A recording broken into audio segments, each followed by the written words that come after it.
not decided to leave them. I'll leave them on, I think.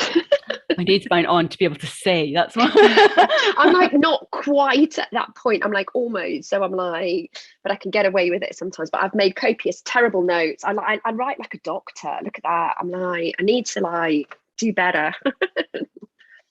Right. Okay. So, click here. Hang on a second.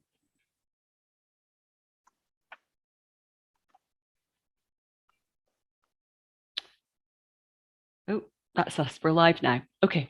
Brilliant. So, hi, Wendy. Welcome to our webinar today. To everyone who is watching, I've got Wendy Hill in the house today, and she is from Hill Start Nutrition, Health and Wellness. So first, so you are a nutritional therapist, aren't you, Wendy? I am. I'm a naturopathic nutritional therapist for my Okay. full title. So do you want to talk us through what exactly that is? Yeah, so I studied with the College of Naturopathic Medicine, hence why it's a naturopathic qualification. And it's very much, so we all kind of know about nutrition. That's a term that's kind of thrown around quite a lot, but we're very much science-backed. It is classed as kind of functional medicine.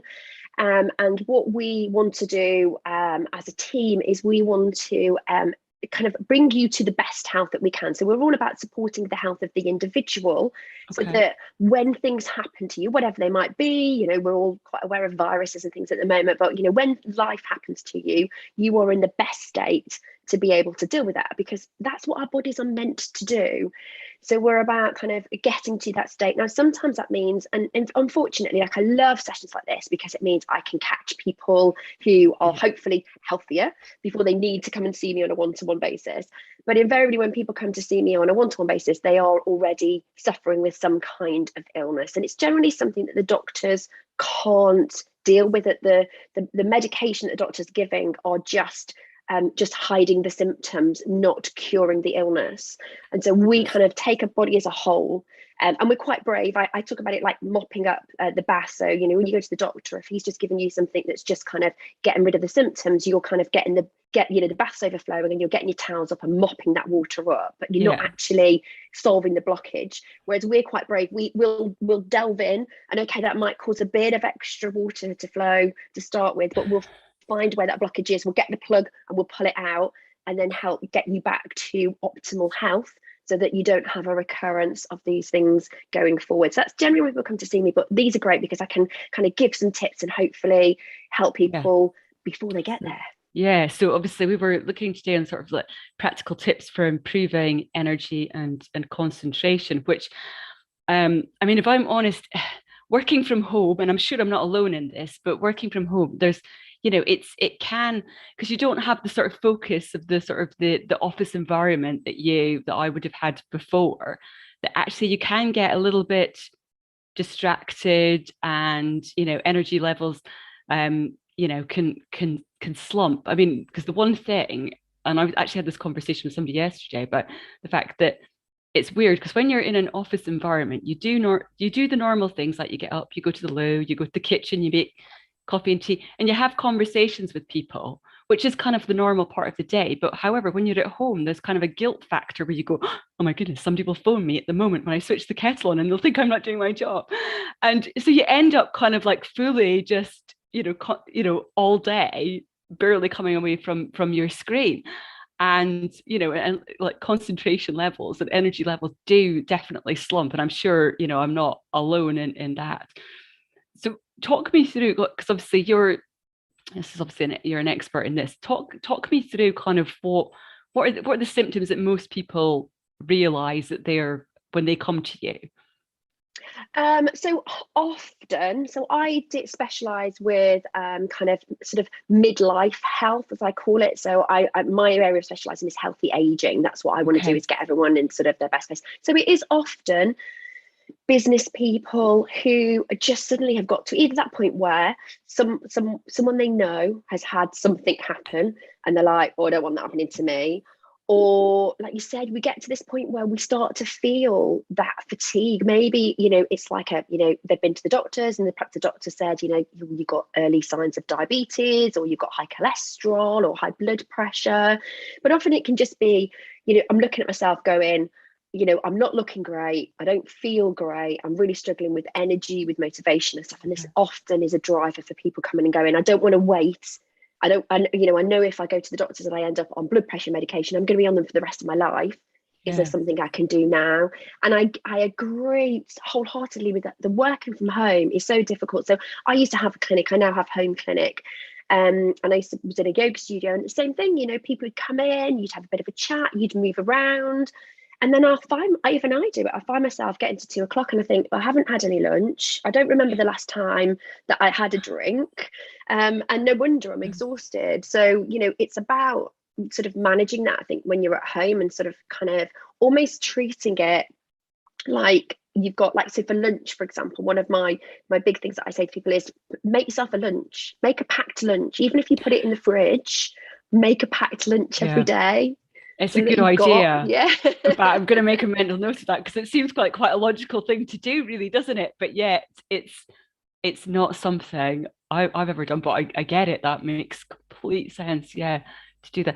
And obviously things like keeping hydrated. I mean, I'm my own worst enemy as well when it comes to keeping hydrated throughout the day. But I've started on a bit of a mission now to kind of drink loads of water. But there's so many people out there that just go, oh, water. Oh, any advice on the kind of getting over that? How do you kind of advise people to kind of combat the keeping hydrated throughout the day? Well, this is my lovely glass water bottle that That's I nice. kind of yeah. And so what I always say to people, buy something nice that you're going to enjoy. Like I don't take this out because it's glass. It has got a nice thing, but it's heavy. But you can get lovely like little carafes with like little kind of glasses that go on. So kind of make it nice, and fill it up in the morning and then fill it up again in the afternoon, and kind of like 2 to 3 of these a day is all you need to drink. It's not a huge amount. I think sometimes you think it's a bit of an onerous amount, and you have these big, like I couldn't have a big 2 litre bottle of water on my desk because I'd just be like, it's a bit overwhelming. Whereas if you buy a slightly smaller one and kind of fill it up in the morning, fill it up at lunchtime, and then at least if you get to lunchtime and you haven't drunk it, you're like, oh, okay, well, I better kind of drink plenty of that. I better get that down. And you can get some really nice squashes as well. So there's a lovely company that I use, a company called Fount, and it's all natural ingredients, and they have botanicals in them as well. So they have things like ashwagandha in them, which is really good for helping reduce stress. And they have one called Stress Relief. I think one's called Energy. And although they're only a tiny little bit, it's, it makes you think, oh, I've got my ashwagandha, I'm going to be chilled this afternoon. That does sound I do quite like the sound of that. What was the name of the company? What was that called? It's Fount, and it's only a little company. They've only been going a year. They're British based, quite a small independent company. But I just love the ethos that everything is natural. Like I said, and they've got some like kind of like extra herbs and things in there. So they taste really nice as well. They're like lemon and ginger. I think one's hibiscus. And it's just, it comes in like a little pipette, like you get a little pipette, so it feels like very much like medicine, and you put a little pipette full in. And you can get really good, I like squashes as well. So green, is it green and black? I think it is the green bottles. I know, yes.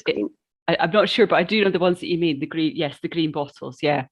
They're pretty good as well. So even if you really don't want to drink water, you can add flavouring to it. I would just say, just be mindful which one you're choosing. Choose a slightly better quality one, because you don't want to be filling loads of sugar, because sugar is not great for our energy levels, not great for our gut health either. So yeah, kind of like those more natural ones are definitely better. Because the thing is, the signs of dehydration, the last thing you feel is thirsty. You generally feel tired. Yeah. So fatigue is a key sign. Poor concentration and hunger are often the 3 things that you feel before you actually feel thirsty. Now, see, I knew about the hunger one, but I didn't know about the other 2. So it's kind of like when you do feel that sort of fatigue, actually, it kind of like go and grab yourself something hydrating to drink to kind of feel. Okay, well, that is a very, very good good tip. And I suppose when it comes to things like even, I mean, I know you're saying obviously you focus on sort of midlife, but I suppose that's kind of the key for kids learning at school as well, that it's always about keeping hydrated throughout the day, and obviously kind of like your healthy snacks is exactly. Well. I think we're getting better, aren't we? I think a lot of the kids now, when they start school, my friends' children have actually had like their own little water bottles. Yeah. And I think we're better at it than we used to be. But yeah, definitely. You know, we are 70% water. You know, it goes without saying. You've got to keep those levels up, and it is a beautiful day today, isn't it? So we need even more. Yeah, and it is warm.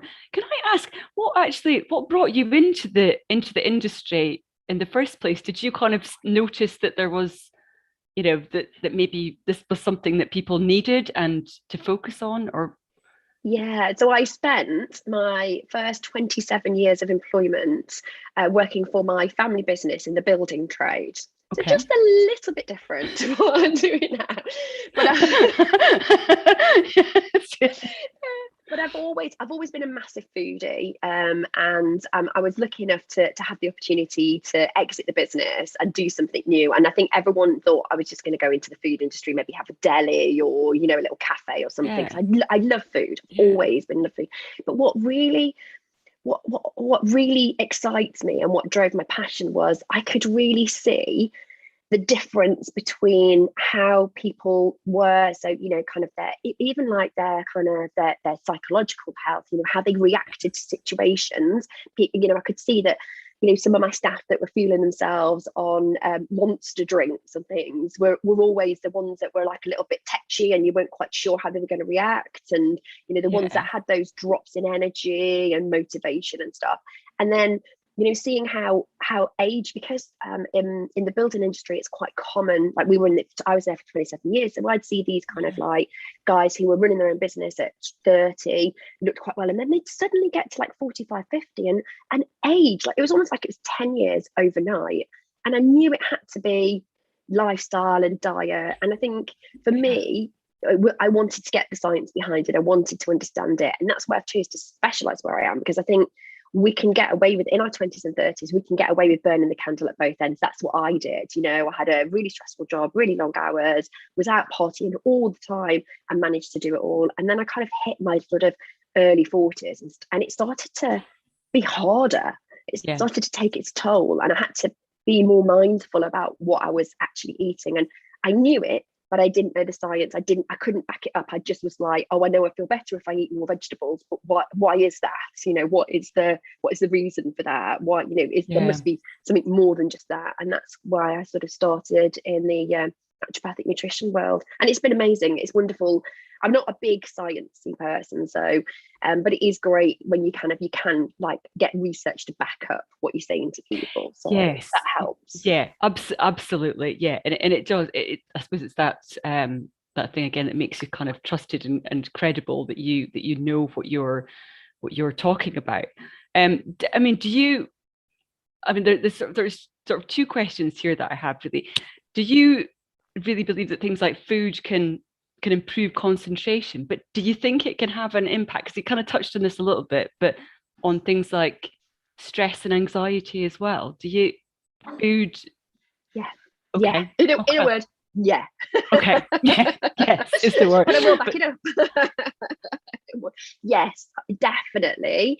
But I think the key is it's not just food, which is what my job is kind of saying, you know, like so I did some nutrition training and then did my naturopathic training, because the nutrition training was just like macros and micros, you know, and eat, you know, have a balanced diet, and this will help you lose weight, blah, blah, blah, blah. Whereas actually there's a lot more to it than that. So it's how we say it's what you assimilate, what you digest, what you excrete as far as food's concerned. So, you know, it's, if you're eating the right food, but your gut isn't working properly, then you're not going to be getting all the vitamins and minerals from them. If your bowel isn't working properly, you're not going to be eliminating toxins. But then also, you know, if you're not sleeping properly, if you've got too much stress in your life, if you're constantly in this sympathetic nervous system state, so you're constantly on edge and you're constantly firing up all the time. And modern life is like it. It's not just work, you know, these wonderful things that we have, in our hand Yeah. all the time, Yeah. you're constantly on, then that's not going to help as well, because actually we need to activate our parasympathetic nervous system, which is our rest and digest. So if we Okay. are eating at the desk while we're answering 50 emails and we're on our phone and we're chatting to somebody, we aren't resting and digesting, are we? So Yeah. we are not going to be Yeah. digesting that food. So it's much more complex than that. But yeah, the short answer is yes, definitely. But the longer answer is it needs to be much more complex than that. It's yeah. It's a bigger It's a one. lifestyle, isn't it? Really, It that's is. I It is. but strange that obviously we're having this discussion, because I did actually kind of last week sort of almost do a bit of a pledge to myself to kind of that actually in order to be able to do my job more effectively, you've got to have, like you say, that's the whole package about being healthy and about living healthily and sleeping well, and like you say, and I do, I work in digital marketing. That is what I do, but I'm a huge advocate of having digital detoxes. So I do get to the point, whether it's over the weekend where I switch off all my social media, only answer messages that I can see that have come through from people that might be really important. So I do take a step back from that as well, and I do encourage my two daughters to do the same, and especially when we're going to bed and things. I think I'd read a long time ago about sort of turning off your device an hour before you go to bed. But what is interesting is that obviously you're saying, about things like when you're eating food and you're responding to emails. I actually had a separate habit that was actually where I was reading my book when I was eating my lunch. And I got told kind of like, actually, you shouldn't even really do that. You've got to kind of, you should let your food, just actually concentrate on just eating your food. So I wasn't actually, my bad habit wasn't being hooked on a digital device. My bad habit was reading my book whilst also eating all my meals. But I suppose even that in itself is probably quite you should really just sit and eat your meal. Is that right? I mean, yeah, ideally, and I live in the real world. So, I'm not going to say that I am perfect. There are days when I will be working through my lunch Yeah. and one of my favorite things is to have a soup for lunch, liquidized soup, because I can have it in a mug and drink it while I'm working. I am not perfect by any means, but yeah, you are right. I mean, when we do, whenever there's any kind of medical studies done, it's very hard to, it's very hard to do like diet controlled ones, because people, you can't give someone a placebo for food. You're always going to know what you're eating, whereas you can give someone a pill and give them a placebo. So it's very hard to do that. But one of the diets that have been kind of shown most sort of benefits, and it's the one that they tend to use if they're doing any kind of study, is the Mediterranean diet. And we kind of all know that kind of eating the Mediterranean way, but the thing is, it's not just about the food that they're eating. Very much the Mediterranean lifestyle, the Mediterranean diet, includes things like sitting at the table, taking Yes. time over your meal, kind of eating local seasonal foods. It's not necessarily about saying, you've got to have loads of Yeah. healthy stuff. It's Yeah. about eating that predominantly plant-based, some really good lots of oily fish, lots of things like olive oil, but actually eating with the seasons. And then there's lots Yeah. of kind of like taking daily walks, connecting with family. And this is kind of the Mediterranean lifestyle. And The it has been life. shown, Yeah. lifestyle. It has been The, shown to kind of really improve kind of the overall health. They have the sort of least amount of, so we call them lifestyle illnesses. So things like, cardiovascular issues, diabetes, cholesterol, they have the least amount. And it's no great surprise, is it, that it's not just the food, it is everything that's around it as well. okay. Okay. That is interesting, because of course you do get, you get all the books that are, that we're all kind of hooked on getting, it's like, oh, Mediterranean diet. And it's kind of, and like you say, it's not just a diet. And it's certainly made me, and I'm sure other people as well, think about the fact that that it's everything is not down to just diet. It's a lifestyle. It's a life, and I'm guessing that's kind of what you are talking to people about. It's a lifestyle that you're kind of adapting Yeah. and changing, rather than just that diet. I mean, I'm pretty sure, but when I say this, but because obviously, do you kind of promote diets, or is it, how do you kind of get around, you know, when somebody signs up with you, what's the process that you go through with them? So if you're, firstly, I just want to go back to quickly to that diet. So I don't promote diets. There are certain eating plans that might help people. So like, for example, something like a low histamine diet might help someone who's suffering with lots of allergies, because histamine drives allergies. So there is a nutrition benefit sometimes from, or a health benefit sometimes from following them. But I hate the word diet, and I actually have a membership. So do it's I. called Ditch the Diet. I saw that, and I'm going to ask you about that in a bit as well, to explain that as well, because yeah, I'm quite interested to hear what that was about as well. So yeah. But talking about the one-to-one work, which is the question that you did ask me, was so what I do on an initial so I only ever deal with people on a plan. So I think you can't just have one appointment, because it's a journey. And it's about making small changes and then following on. So my packages are always 4 consultations, and the initial one is so hefty. It's an hour and a half, and we literally go through your whole life, everything that's kind of happened to you, all your body systems.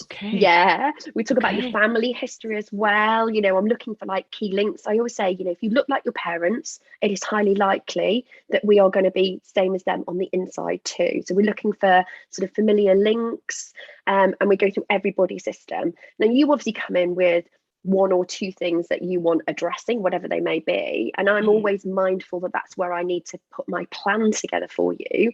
But what I'm looking at is going, well, you know, maybe, I don't know, you have high cholesterol or something. So there's probably a bit of diet that we can do, but actually, are you getting any exercise? You know, are you using your phone late at night? Things like this. So I will look at the kind of the whole system. And whereas I'll keep coming back to this thing that you want, I might be more worried about something that's going on down here that you haven't even thought about or don't realise it's driving it. So that's how we work. And then the follow-up ones are much shorter. So the follow-up ones are sort of like 45-minute consultations where we'll look at what's worked, what you've changed, and then build on that. But I'm very much about low and slow, small changes so that you can achieve them. Because invariably, I think if you ask clients to do something quite simple, like, you know, could you go to bed and put a glass of water on the side of your bed and have that first thing in the morning, so the first drink of the day is water, you know, and can we maybe reduce your caffeine intake and we'll cut it down by 2 cups a day or something. Most people actually will do more than that. Whereas if you say no caffeine, that's it, people are like, oh god, I can't do that. So it's about finding a good middle ground. I know. I remember years ago, my sister, I mean, my sister's heavily into diets, but not into diets, but kind of the whole lifestyle. And she cut out caffeine and stopped eating chocolate all at the same time. And, you know, and the headaches and that came with that was just, so she always said to me, whatever you do, you know, it's like cut back, don't cut out, because it's do it slowly, cut back, because, you know, she was just like, you know, I thought I was going, you know, I was going to end up in hospital. It was so awful. And aching as well, headaches, aching, fatigue. Oh yeah, it's awful. Withdrawal symptoms are really bad. So yeah, you know, like if you don't have to do that, then, you know, if you've got something seriously and you can't have caffeine, then you got to do it. But actually, if you can why not be kind to yourself? I just think sometimes we're just, you know, we're quite hard to ourselves. We go on these like weird juice diets and stuff, and you're like, why would you do that to yourself? Why? the cabbage diet, that was always one that flew. And I think there's one there's a soup one as well that I can't remember what that one was, but maybe that was the cabbage. I don't know, but I do remember. Soup diet, wasn't it? Yeah. And it was like, I know, you think, well, you can't sustain that for a lifetime, can you? It's just, I know, it's crazy. I think, you know, sort of over the years, as I, you know, said to you before we came on to this webinar, this is a subject that is very close to my heart. So, you know, and I've always hate the word diet, because as soon as I say to people I'm on a diet, that's when I start to feel even hungrier than I ever felt before. And it's kind of like a psychological thing where you go, totally. So when you kind of go, actually, I'm just going to change a few things. I'm going to start drinking more water, maybe start drinking less. And that's kind of what I started last week. I'm going to drink more water, but I'm going to drink less caffeine, or at least I'm going to stop drinking caffeine at kind of sort of midday-ish, and then go into a sort of herbal teas after that. And I'm thinking the same. It's going to be a slow process rather than cutting back, because as soon as I cut back, that's when I crave it. Yeah, you do, because you're thinking about it, aren't you? You're thinking like, I can't have another coffee, or I can't have that bar of chocolate. So it's on your mind, and you want it. So yeah, and I always say try and think about what you can add. So rather than what you're taking away, what can you add? So, like at lunchtime or something, it's like, can I add some more nutrients to this? Could I, if I'm having, for example, I'm having a sandwich, I'm not the bread police. I quite like a sandwich, but could I? You're not the bread police. It's like so many nutritionists are like, don't eat bread, and you're like, really? But like, could you have a side salad with it? Could you have some like cherry tomatoes? Could you put more greens on it? Could you have an apple for your dessert? Could you have some nuts with it? And I always think about like, what can you add? What nutritious stuff could you add to that meal? Because actually it's going to keep you fuller for longer.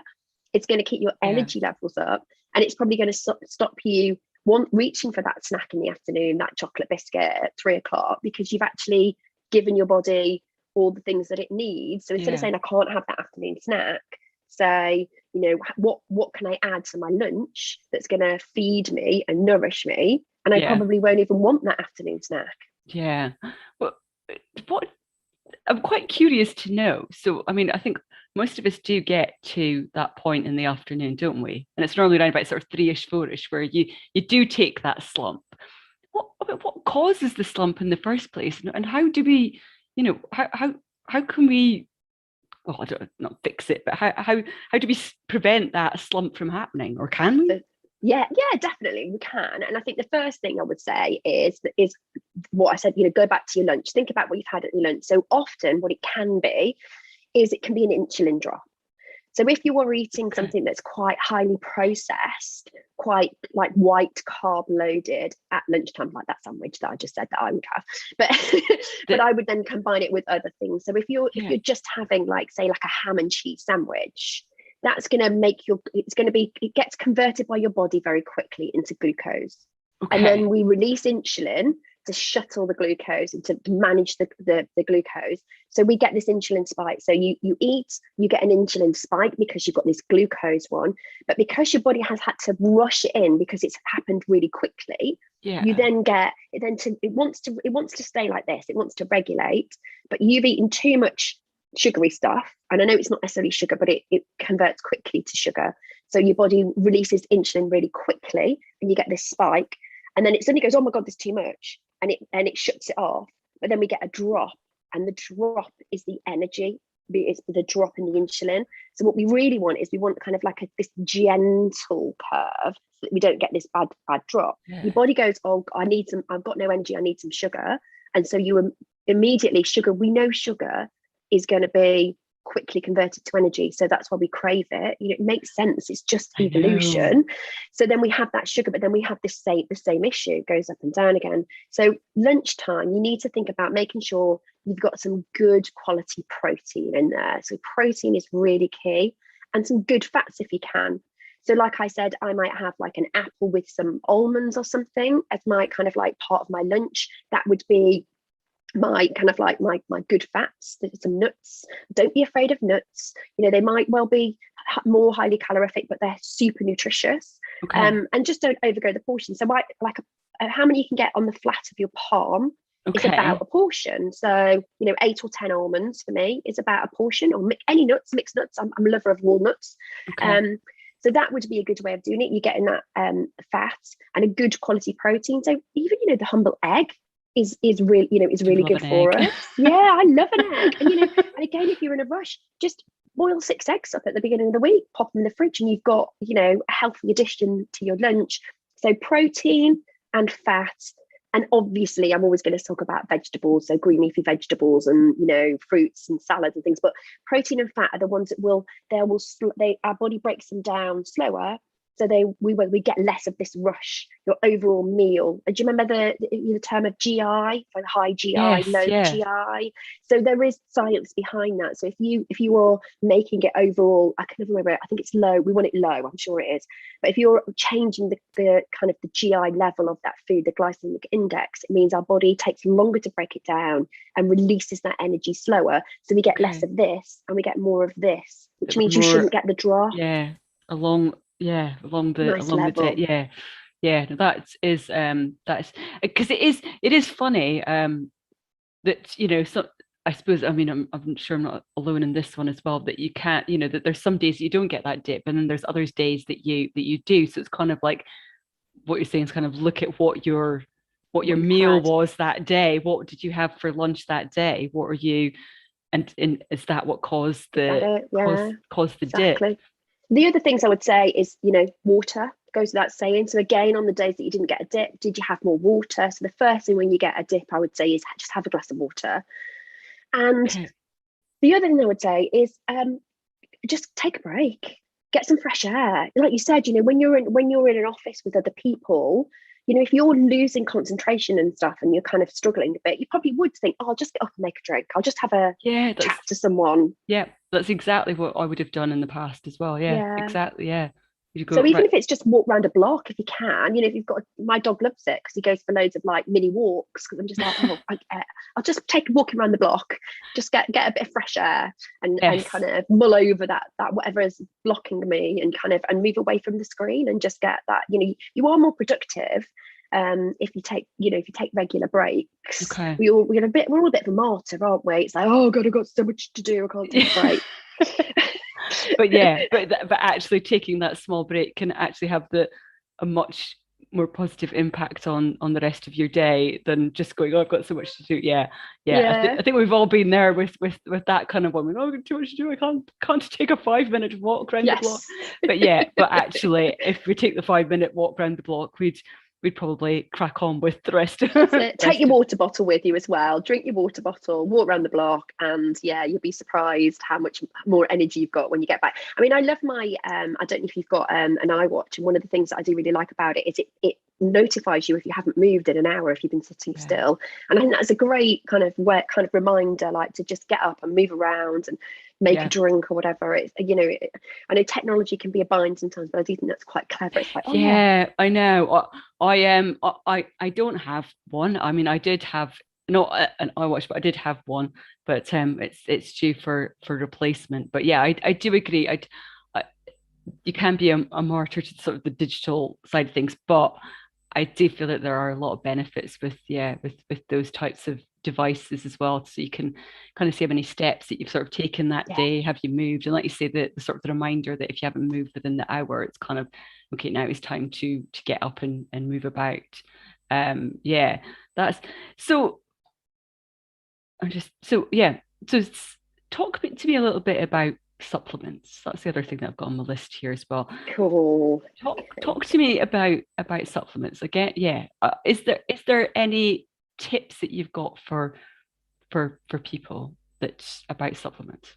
Definitely. So my first tip is, don't buy your food from the petrol station, and don't buy your supplements from the food shop, from the supermarket. And it's my motto for life. Wise words, and I have bought food from the petrol station, so now I'm questioning that. But Generally not okay, two good things.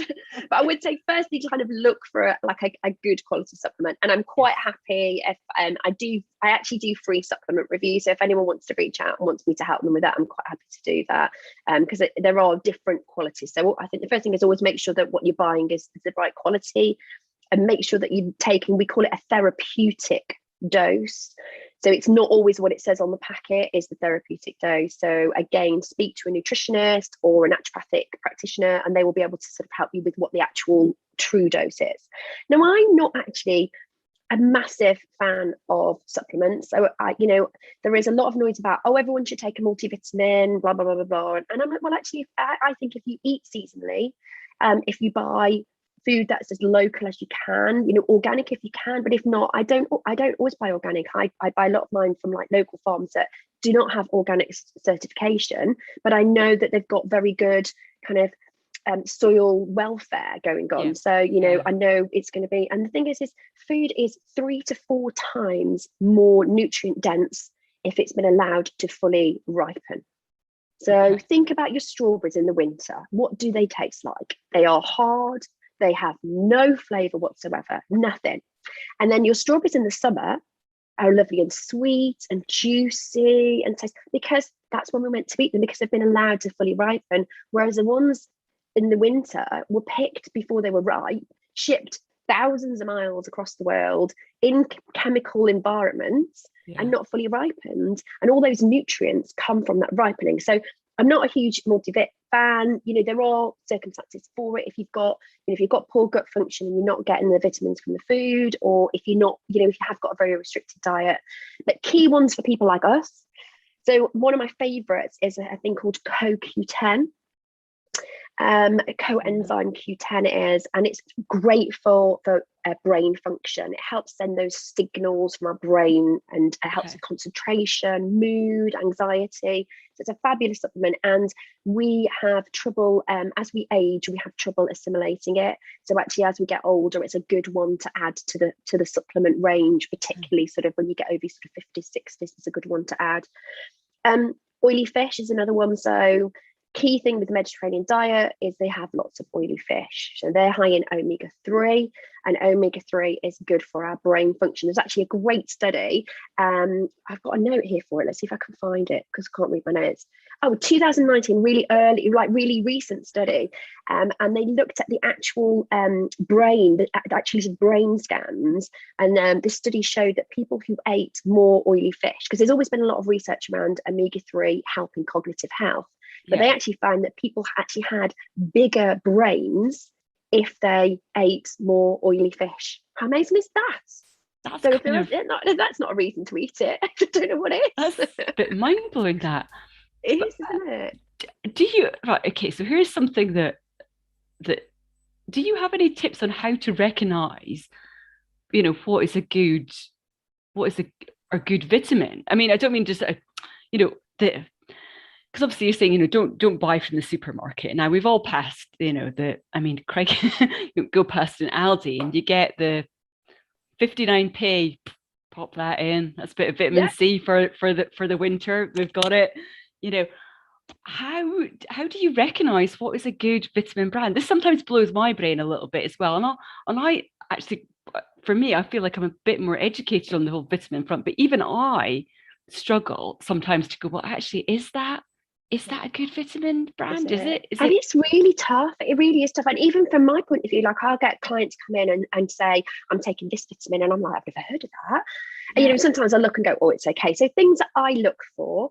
So I look for the kind of the dose, what the dose is. So like for CoQ10, off the top of my head, I think it's 400 milligrams a day that we want, I think. So don't fully quote me on this, but I'd be looking at what the dose was. I'd also be looking at what else is in there.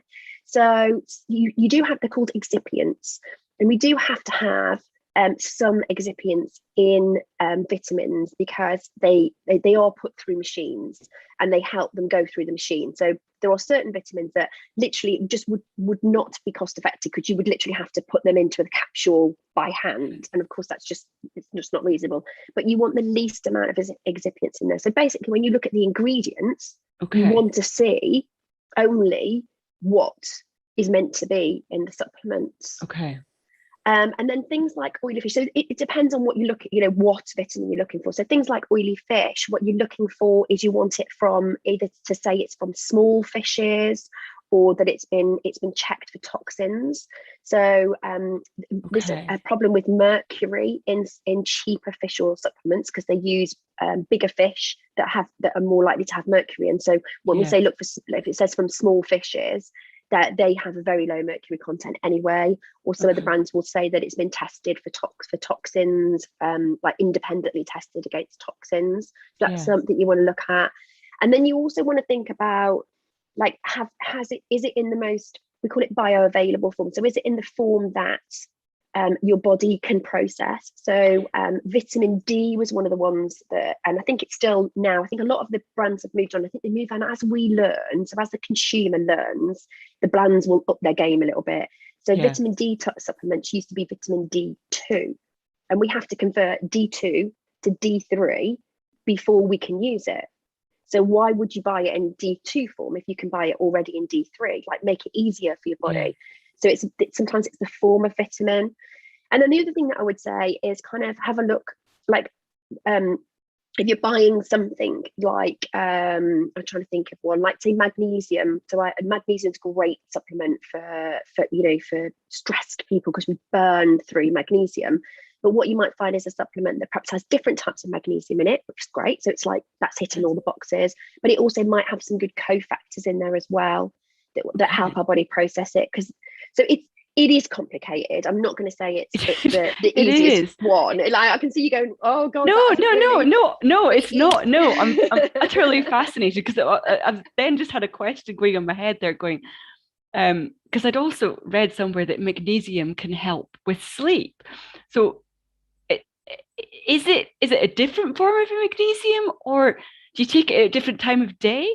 I may be going off on a tangent here, but I'm just curious, because I know so many people who, when I say, oh, I didn't sleep well last night, it's a constant Zoom conversation with people saying, oh, me neither, my sleep is terrible.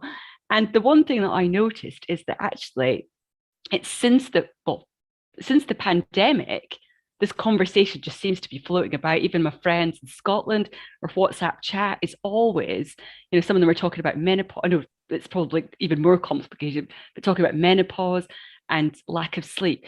And the same supplement keeps on cropping up, and everyone keeps mentioning magnesium.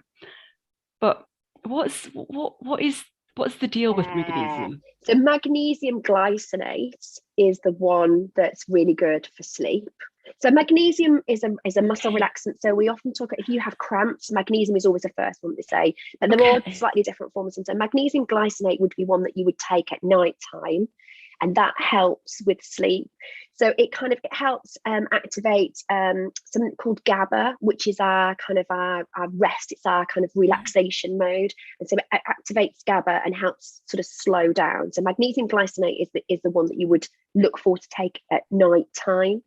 But there are different ones. There's magnesium taurate, there's magnesium citrate. So they all do slightly different things, I know.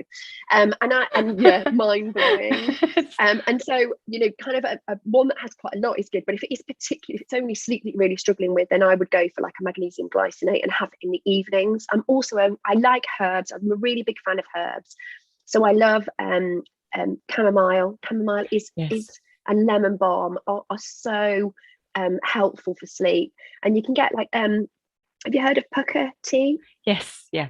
So pucker tea do a couple of sleep blends, and they've always got some chamomile in them. They've often got lemon balm in them, and they're really good to have as a late night drink to kind of help your body kind of get into that sleep cycle. I'm also a big fan of a thing called L-theanine, which again, L-theanine is an amino acid, and it passes the blood-brain barrier. So you can actually take it in the day as well to help combat stress. If you're a particularly stressy person, or if what's been going on has done that, L-theanine is one that you can take in the day, because it doesn't make you sleepy. But I find it really helps me stay asleep. So my problem has never been getting to sleep, but I'm one of these wake up at 3 o'clock in the morning and that's it. Like wide awake, ping. Yeah. And so L-theanine helps me stay asleep, because obviously it's calming. So I find that really helps with kind of keeping myself asleep, even though I might wake up. I'm not awake, I'm not zinging, I can go back to sleep and get the rest of that sleep. So there are a few, but magnesium is really good. And you can get it, you can get it in now it's getting towards winter time, you can get magnesium flakes and put them in a bath, and that's a really great way of and then maybe some lavender oil, and that's a really good way of kind of promoting that sleep. I always say sleep is one of the most important things, and I say think about what you would do with a baby, and then we're watching a film, where people are dying, getting run over and shot and whatever, and it's all bright lights and things, and then we get into bed and think we're going to sleep. Whereas with a baby, you give them a bath, you put their night clothes on, you put them in a nice warm environment, you get them ready. If you can't sleep, just do that to yourself. Treat yourself like a baby and have like a lovely nighttime routine, a drink that you're going to have that will help get to sleep. Have that time away from your phone, that time to actually relax and get into the mode of sleep, rather than assuming if I get into bed, I'm going to go to sleep, That's very true, because we wouldn't be sitting, with a baby and plonking, some stimulated toy in front of them before they were going to be put down in a cot because we would know that that wouldn't work. So yeah, it's kind of like treat yourself and like a baby in that sense as well. So talk me through a little bit about so you've got a membership that's called what did you say it's called? Ditch the diet. Ditch the diet. Um, which yeah, I was a little bit curious to find out a bit more about that as well. Talk us through. Obviously, I love what it's called, but what kind of do you promote in that membership? So I originally set it up because people kept on coming to me saying, what diet should I do for the, what diet do you recommend? And I'm like, well, I don't. But then it was like, I'm not giving anyone anywhere to go. So the Ditch the Diet membership, I just love it. It's kind of like my happy place to hang out. Okay.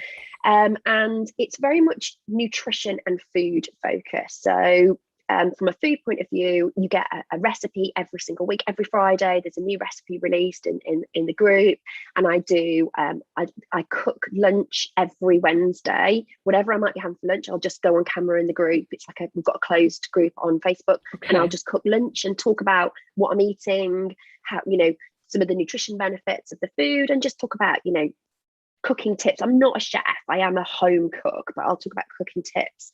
But then each month we have like a different topic where it gives me the opportunity to delve a little bit deeper into that topic and give you some nutrition takeaway. So for me, it's about, I want to educate people, because the only diet that works is the diet that you create for yourself. And it's the diet that has the food that you enjoy, that suits your family, that suits your lifestyle. So if you're given that education and those tools and can say, oh, well, I know Wendy said I should have 3 portions of boiling fish this week, so have I done that? And you choose when you have it and how you have it. I know she said that, she wants me to be 7 portions of vegetables a day. Have I ticked that off, eating the rainbow? So we've had ones like 1 month we were talking about fats. So what are different fats? Why are some good fats? And which ones are those, and how much should I have, and which ones are not so good, and which ones we definitely don't want. And it's just giving that kind of education and kind of trying to pass on that knowledge a bit, but in a very kind of fun and relaxed way. And it runs very much like, I kind of set it up in the same kind of idea as my thought was the people that were in it have probably done Slimming World and Weight Watchers for years and years and years, on and off. And it's kind of set at that same price point. And people come in, and some people are really active in the group. Some people are posting pictures of food or asking questions about recipes. I don't like this ingredient, what can I swap it for? Or what's in season this month, whatever it might be. So it's, some people are very interactive, and some people just kind of lurk on the edges and watch, and it's fine. But I love it. It's a lovely community, really supportive, and I think it's just a great way to have a nutritionist in your pocket. Really, I'm there. I'm going to answer your questions if you want them, but also I think it's sometimes about giving you permission to eat. I think it's like there's so many headlines, isn't there? Like, don't have this, don't eat that. Oh, like, wine is good for you, wine is bad for you. It's all yes, I do agree. There is a lot of information that kind of we get, because I suppose the health industry is I'm imagining it's probably one of the largest sectors, and we get bamboozled by information, and this is it is definitely something that I sort of think about a lot, is kind of that there's just, I've done the whole every single diet going, all of the ones that you've mentioned, and I discovered that yes, I lost weight, but I felt absolutely terrible, felt absolutely ill, and it didn't, like you said, that the foods that you were allowed to eat and weren't allowed to eat didn't agree with me at all, and a lot of them promoted a lot of this sort of low-fat yogurts, low-fat butter. None of whatever the ingredient is in low-fat foods just does not agree with me at all. And whether that's an artificial ingredient, I don't know. You probably know yourself, but I just found that they just didn't. It just made me ill, so I kind of quit them quite quickly. But I've just got, because I know we're running out of time, sort of, but I just had one sort of final kind of question to you, and do you have any tips? Do you help people out with dietary requirements too? I've got my daughter was diagnosed a year ago with celiac disease, and I know there's a lot of people who can't have dairy, or that they'll have different requirements within their diet. Are you able to help people with those types of dietary requirements as well?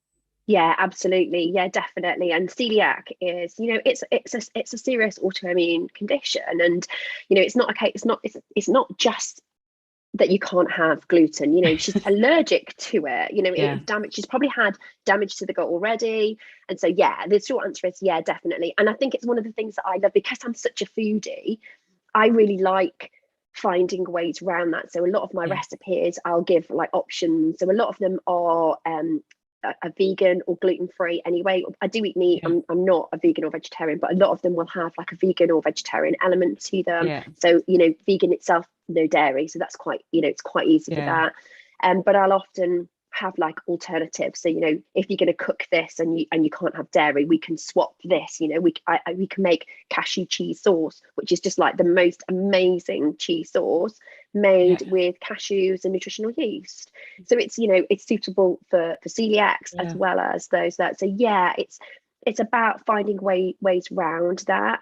And I am always wary of I do intolerance testing. I do intolerance testing, but it tends to be something that I do towards the end of a client protocol if I feel it's needed, because I think there's a big thing about kind of just going for these intolerance testing, and then people come in with me with these like 20 pages going, I can't eat like anything basically. And I'm like, well, hold on a minute, let's look at your gut health.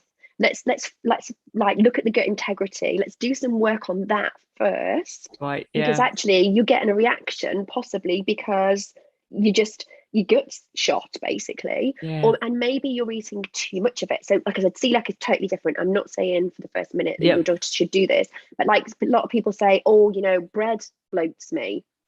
And it's like, well, actually, what kind of bread are you eating first? Is it that plastic stuff from the supermarket that lasts 3 years and like doesn't change? Maybe that's why. So let's swap that for a really nice, good sourdough and see how you are with that. And is it the quantity? Are you having bread for breakfast, bread for lunch, bread for dinner? Yeah. Maybe that's the problem. And it's about finding ways. Yeah. I know that. Actually, I know I said that was my last question, but actually this is my last question. But I would be here all day, just so you know. I would just carry on. I'm keep on looking at the clock, thinking I've told it was only an hour that we're meant to be doing this. I could talk about this all day. I genuinely could. For MD, like myself, there's lots of people out there feeling super stressed and and so busy. If you've got any piece of advice that you would give, kind of like a busy person, maybe that's too much of an open-ended question, but anything that you think that we should take away from this today? I would say, apart from all the stuff that I've said already, my key things would be, really think about the quality of the food that you're eating if you can, kind of be think about that balance. Am I getting protein? Am I actually having some vegetables and stuff? Can I make that better? Just do one thing to make that meal more healthier, and you're going a step in the right direction. Adding a piece of fruit, adding something. And the other one I would say is, well, apart from water, but we've done that one to death, is really prioritize sleep, which I think is something we've talked about a lot as well. If you're not well rested, you're just not going to be able to function. Our body repairs overnight. That's its job. And if we are not giving it that ability to repair and renew, then we're just constantly taking and we're not giving back. And I think we need to remember that we've got to give back a little sometimes. I mean, I think the 3 key points that I've sort of taken away is it's kind of like I say, quality food, making sure that you've got enough sleep and keeping hydrated. And I think I'm going to actually stick that kind of in front of me in my, and I think we said about taking sort of the regular break and thing when you feel like you're I think as for me now, knowing that when I go into maybe that sort of slightly fatigued or less concentrated area, I think the first thing that I will do is grab a drink first of all, and then kind of take it from there, because I think that's really valuable. But this is absolute minefield of information, Wendy. I'm absolutely delighted that I got to host this webinar with you today.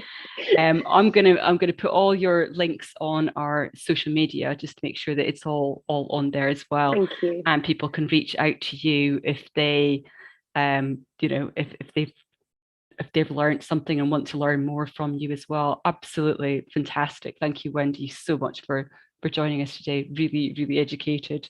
Well, no, thank you. It's been a pleasure. I loved it. Some great questions. And yeah, as I said, I could talk all day about this. So it's my favourite subject. No, thank you. Thank you so much. Honestly, I think because a lot of it is sort of business things that we talk about, but actually this helps us in business grow when we are healthy and and live that sort of healthy lifestyle. We're able to work more effectively, and I truly believe that myself. So yeah. Thank you. Definitely. No problem. Lovely. Thank you so much, Thanks. Wendy. Thank you.